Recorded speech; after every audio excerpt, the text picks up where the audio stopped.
आपके दिल में एक ख्वाब है, लेकिन आप उसे इग्नोर कर रहे हैं, सिर्फ इसलिए कि आप डरते हैं। डरते हैं कि लोग क्या कहेंगे, डरते हैं कि अगर आप फेल हो गए तो। और आहिस्ता आहिस्ता आप अपने ख्वाब को दफन कर देते हैं। लेकिन सोचें, अगर 5 साल बाद आपने पीछे मुड़कर देखा और खुद से पूछा, क्या मैंने कभी अपने ख्वाब को ट्राई भी किया था, तो आपका जवाब क्या होगा? आज की वीडियो एक ऐसी कहानी है जो आपको हिलाने वाली है, जगाने वाली है। ये कहानी है एक ऐसे लड़के की जिसने खौफ के बावजूद अपने ख्वाब को चुना और इसीलिए उसने अपनी तकदीर बदल दी।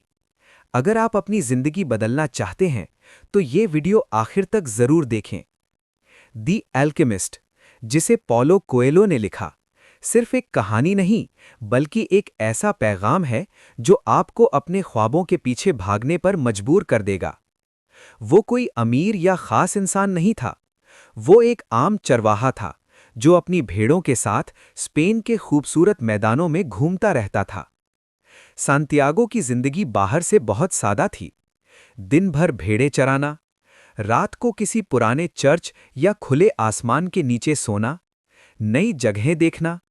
लेकिन उसके दिल में एक अजीब सी बेचैनी थी। उसे लगता था कि वो सिर्फ इस काम के लिए पैदा नहीं हुआ, उसके अंदर कुछ बड़ा करने की ख्वाहिश थी। एक रात वो एक पुराने टूटे हुए चर्च में सो रहा था, जहां एक दरख्त भी उगा हुआ था। इसी जगह उसे एक अजीब ख्वाब आता है। वो देखता है कि एक बच्चा उसे ले जा रहा है, इजिप्ट के अहराम की तरफ, और वहां जाकर वो कहता है, यहां खजाना छिपा हुआ है। सांतियागो अचानक जाग जाता है। वो सोचता है, ये तो बस एक ख्वाब है। लेकिन अगली रात वही ख्वाब दोबारा आता है। अब वो कंफ्यूज हो जाता है, क्या ये सिर्फ इमेजिनेशन है या वाकई कोई इशारा, साइन है? सांतियागो के दिल में दो आवाजें चल रही थीं। एक कहती थी, ये सब फजूल है, अपनी जिंदगी वैसी ही रहने दो। दूसरी कहती थी, नहीं, इस ख्वाब के पीछे कुछ है। आखिरकार वो फैसला करता है कि वो एक फॉर्च्यून टेलर, किस्मत बताने वाली औरत के पास जाता है। वो उसे अपना ख्वाब बताता है। औरत कहती है, तुम्हें वाकई इजिप्ट जाना चाहिए, वहां तुम्हारा खजाना है। लेकिन वो एक शर्त रखती है, अगर खजाना मिला तो 10% उसे देना होगा। ये वो मोमेंट था जहां सांतियागो के पास दो रास्ते थे। एक, अपनी सेफ जिंदगी जारी रखे। दो, एक खतरनाक सफर शुरू करे। और यही वो जगह है जहां ज्यादातर लोग हार मान लेते हैं। लेकिन सांतियागो आम इंसान नहीं था। उसने खौफ के बजाय अपने ख्वाब को चुना, और यही डिसीजन उसकी पूरी जिंदगी बदलने वाला था। सांतियागो अभी तक अपने ख्वाब के बारे में सोच रहा होता है। वो कंफ्यूज्ड है, डरा हुआ है और फैसला नहीं कर पा रहा। इसी दौरान एक दिन वो एक शहर के बाजार में बैठा होता है, जहां वो अपनी किताब पढ़ रहा होता है। तभी एक बूढ़ा शख्स उसके पास आकर बैठ जाता है। वो बूढ़ा आदमी आम नहीं लगता था। उसकी आंखों में अजीब सी चमक थी। वो सांतियागो से बात शुरू करता है और पूछता है, तुम क्या पढ़ रहे हो?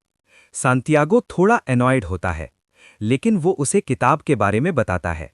फिर अचानक वो बूढ़ा आदमी कहता है, दुनिया का सबसे बड़ा झूठ ये है कि हम अपनी जिंदगी पर कंट्रोल नहीं रखते। ये सुनकर सांतियागो हैरान हो जाता है। बूढ़ा आदमी कहता है, जब लोग बड़े होते हैं तो वो मान लेते हैं कि उनके ख्वाब पूरे नहीं हो सकते। वो अपनी किस्मत को एक्सेप्ट कर लेते हैं और अपने दिल की आवाज को इग्नोर कर देते हैं। ये है दुनिया का सबसे बड़ा झूठ।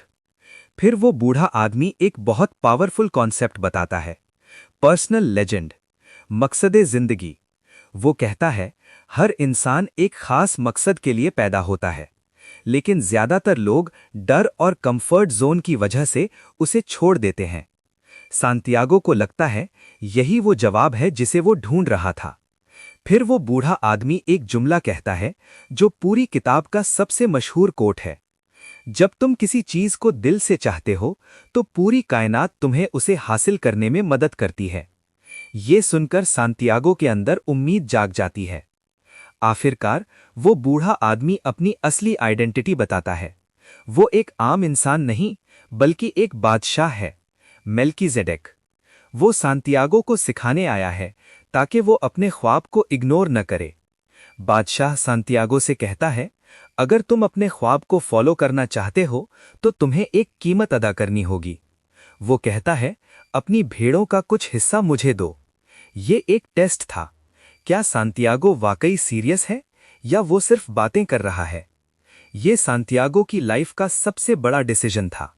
एक तरफ सेफ लाइफ, भेड़ें, आराम, कोई रिस्क नहीं, जबकि दूसरी तरफ ड्रीम लाइफ, खतरा, अनसर्टेनिटी, लेकिन एक बड़ा मकसद। बादशाह सांतियागो को दो खास पत्थर देता है, यूरिम और थ्यूमिम, और कहता है, जब तुम कंफ्यूज हो तो इनसे मदद लेना। लेकिन साथ ये भी कहता है, हमेशा अपनी इंट्यूशन पर ट्रस्ट करना। आखिरकार सांतियागो फैसला करता है। वो अपनी भेड़ें बेच देता है और अपने ख्वाब के पीछे निकल पड़ता है। ये वो मोमेंट था जहां एक आम चरवाहा एक हीरो बनने के सफर पर निकलता है। याद रखें, जिंदगी में सबसे मुश्किल काम अपने ख्वाब के लिए पहला कदम उठाना होता है, और सांतियागो ने वो कदम उठा लिया था। सांतियागो अब अपना सब कुछ छोड़ चुका था, अपनी भेड़ें, अपनी कंफर्ट जोन, अपनी पुरानी जिंदगी। अब वो एक नए सफर पर निकल चुका था, अपने ख्वाब के पीछे, अपने खजाने की तलाश में। वो पहली बार अपने मुल्क से बाहर जा रहा था, एक नई दुनिया, नए लोग, नई जबान। जैसे ही वो एक नए शहर पहुंचता है, वहां उसकी मुलाकात एक लड़के से होती है, जो कहता है, मैं तुम्हारी मदद करूंगा। सांतियागो उस पर ट्रस्ट कर लेता है, लेकिन कुछ ही देर बाद वो लड़का उसके सारे पैसे लेकर भाग जाता है। अब सांतियागो के पास कुछ भी नहीं बचता, न पैसे, न दोस्त, न जबान की समझ। वो एक अजनबी मुल्क में अकेला खड़ा होता है। ये वो मोमेंट था जब वो चाहता तो वापस जा सकता था। उसके पास फिर दो चॉइसेस थीं, हार मान ले, वापस चला जाए, अपने ख्वाब को छोड़ दे, या लड़े, कुछ नया करे, आगे बढ़े। सांतियागो फैसला करता है, मैं हार नहीं मानूंगा। वो एक क्रिस्टल शॉप पर जाता है और वहां काम मांगता है। दुकान का मालिक एक बूढ़ा आदमी होता है, जो थका हुआ और मायूस होता है। उसकी दुकान चल नहीं रही होती। सांतियागो वहां काम शुरू करता है, सफाई करता है, चीजें अरेंज करता है, कस्टमर्स को अट्रैक्ट करता है। शुरू में वो सिर्फ सरवाइव कर रहा था, लेकिन फिर उसने सोचना शुरू किया। वो दुकान के मालिक को आइडियाज देता है। अगर हम क्रिस्टल को डिस्प्ले में बेहतर रखें, अगर हम चाय के साथ क्रिस्टल में सर्व करें। शुरू में मालिक डरता है, लेकिन फिर मान जाता है। आहिस्ता आहिस्ता दुकान फेमस होने लगती है, सेल्स बढ़ने लगती हैं, पैसे आना शुरू हो जाते हैं। सांतियागो न सिर्फ पैसे कमाता है, बल्कि अपनी स्किल्स भी इंप्रूव करता है। यहां सांतियागो सीखता है, मेहनत प्लस सब्र बराबर कामयाबी, प्रॉब्लम्स बराबर अपॉर्चुनिटीज। रिस्क लेने से ग्रोथ होती है। कुछ महीनों बाद सांतियागो के पास काफी पैसे आ जाते हैं। अब वो चाहे तो वापस जा सकता है, दोबारा भेड़ें खरीद सकता है और एक सेफ जिंदगी गुजार सकता है। लेकिन उसके दिल में एक खौफ आता है, अगर मैं आगे बढ़ा और फेल हो गया तो? ये वही फियर है जो हर इंसान को रोकता है। आखिरकार सांतियागो अपने दिल की सुनता है। मैं वापस नहीं जाऊंगा, मैं अपने ख्वाब को पूरा करूंगा। याद रखें, कंफर्ट जोन खूबसूरत होता है, लेकिन वहीं ख्वाब दफन हो जाते हैं। और सांतियागो ने कंफर्ट को छोड़कर अपनी डेस्टिनी को चुन लिया। सांतियागो अब सहरा के सफर पर निकल चुका था, एक काफिले के साथ जो उसे उसके ख्वाब के करीब ले जा रहा था। ये सफर आसान नहीं था, तेज धूप, खतरनाक रास्ते, जंग का खतरा। लेकिन इस सब के दरमियान उसकी जिंदगी में एक नया मोड़ आता है। वो एक ओएसिस, सहरा के बीच पानी वाली जगह पर पहुंचता है। जैसे ही वो उसे देखता है, उसे महसूस होता है कि यही उसकी मंजिल है। ये पहली नजर की मोहब्बत थी। अब सांतियागो के दिल में एक नई जंग शुरू होती है। क्या मैं यहीं रुक जाऊं या अपने ख्वाब के पीछे आगे बढ़ूं? फातिमा उससे कहती है, अगर तुम वाकई मुझसे मोहब्बत करते हो तो अपने ख्वाब को पूरा करो, मैं तुम्हारा इंतजार करूंगी।